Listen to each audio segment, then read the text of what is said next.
নমস্কার বন্ধুরা, সর্বাণীর রান্নাঘরে আবারও নতুন একটা রেসিপিতে আপনাদের সবাইকে স্বাগত।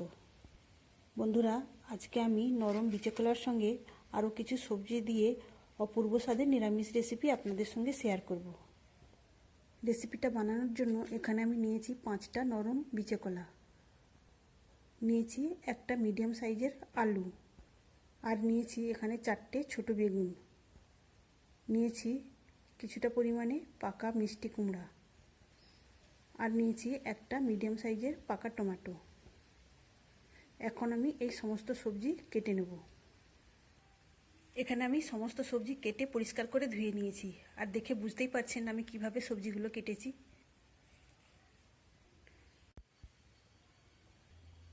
আর এখানে বিচে কলাগুলো কেটে আমি হলুদ জলে ডুবিয়ে রেখেছি। আপনারা প্রত্যেকেই জানেন বিচে কলা কাটার পর কষে লাল হয়ে যায়, আর এইভাবে হলুদ জলে ডুবিয়ে রাখলে আর কষে লাল হয়ে যাবে না। আর এদিকে একটা আমি মশলা বানিয়ে নিয়েছি।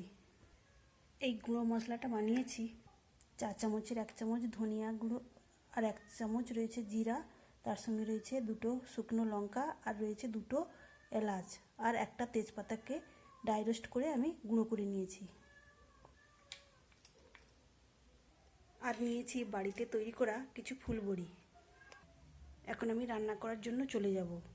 আর আজকে আমি রান্নাটা করব কাঠের চুলায়। প্রথমে বড়িগুলো ভেজে নেব, সেই জন্য কড়ার মধ্যে দিয়ে দিয়েছি সরষের তেল। আর আজকে রান্নাটা আমি সরষের তেলেই করব।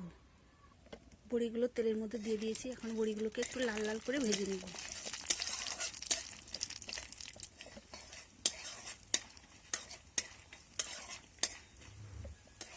বড়িগুলো ভেজে নিয়েছি। এখন এই বড়িগুলোকে তেল থেকে ছেঁকে তুলে নেব।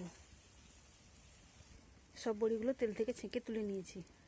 এখন এই তেলের মধ্যে দিয়ে দিলাম একটা শুকনো লঙ্কা, আর দিলাম 5 ফোড়ন।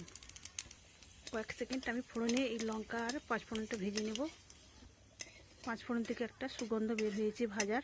এখন আমি এর মধ্যে দিয়ে দেবো কেটে রাখা আলুগুলো, আর দেবো কুমড়ো। এখন আলু আর কুমড়োটাকে আমি নেড়ে চেড়ে ভেজে নেব। এখন আলু আর কুমড়োর মধ্যে সামান্য হলুদের গুঁড়ো দিলাম, দিয়ে আবারও নেড়ে চেড়ে নেব। এখন ঢেকে দেবো, ঢেকে দিয়ে 2 মিনিটের জন্য রেখে দেবো। 2 মিনিট পরে ঢাকাটা খুলে নিলাম। ঢাকাটা খুলে নেওয়ার পর আবার একটু নেড়ে চেড়ে দেবো। এইভাবে ঢাকা চাপা দিয়ে নেড়ে চেড়ে নেওয়ার পর দেখা যাবে আলু আর কুমড়োটা অনেকটাই সেদ্ধ হয়ে গেছে। এখন আমি এর মধ্যে দিয়ে দিলাম কেটে রাখা টমেটো, দিয়ে আবারও নেড়ে চেড়ে আমি সব কিছু ভেজে নেব। এখন দিলাম সামান্য লবণ, লবণটা দিয়ে আবারও নেড়ে চেড়ে নেব। আর এই লবণটা দেওয়ার ফলে টমেটোটা অনেকটাই নরম হয়ে যাবে। এখানে টমেটোটাও বেশ নরম হয়ে গিয়েছে। এখন আমি এর মধ্যে দিয়ে দেবো কেটে রাখা বেগুন আর 3টে চেরা কাঁচা লঙ্কা। আর কলাগুলো কেটে আমি হলুদ জলে ডুবিয়ে রেখেছিলাম, এখান থেকে ছেঁকে আমি কলাগুলো ওই কলার মধ্যে দিয়ে দেবো। আর এখানে দেখুন বন্ধুরা, কলাগুলো আমি হলুদ জলে ডুবিয়ে রেখেছিলাম, তাই একটুকু কষে লাল হয়ে যায়নি। আপনারাও অবশ্যই এইভাবে কলা কাটার পর হলুদ জলে ভিজিয়ে রাখবেন। এখন আমি সব কিছু আবারও ভালো করে নেড়ে চেড়ে কষিয়ে নেব।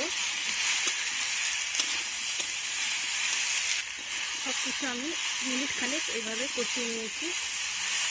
এখন আমি এর মধ্যে দিয়ে দেবো সামান্য গুঁড়ো লঙ্কা, আর দেবো পরিমাণ মতো লবণ।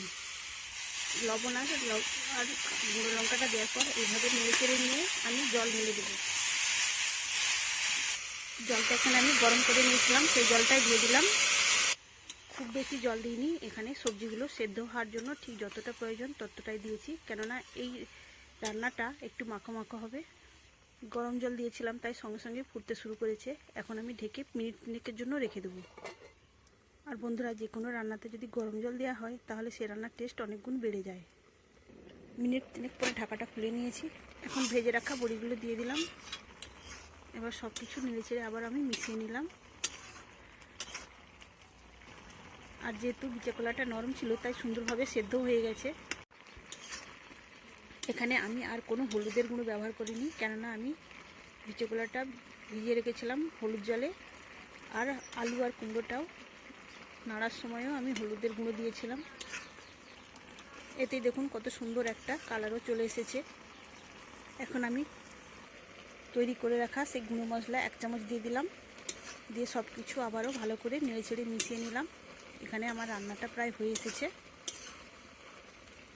আর দিলাম 1/2 চামচ চিনি।